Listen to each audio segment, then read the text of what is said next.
Guys, Aaron here with the Chevy Silverado. I got a 2026 and wanted to show you one of my annoyances with it and how we're going to fix it. So if you go to start the car up and you just want to move it in your driveway like I'm trying to do right now, and you try to put it in drive, you get this buckle seat belt to shift. It won't let you actually put it in gear until you put your seat belt on. So here's how we're going to fix that. We're going to come over here to our main menu. We're gonna scroll over to our settings. We're gonna go to our vehicle.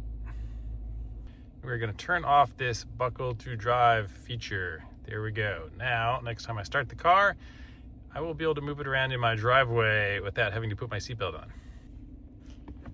So, let's go. If this video was helpful, please give it a thumbs up. It really does help the channel. Make sure you're subscribed. Hit the little bell notification if you want to be notified of the new Chevy Silverado 2026 content coming to the channel soon. Thanks for watching, guys. See you on the next one.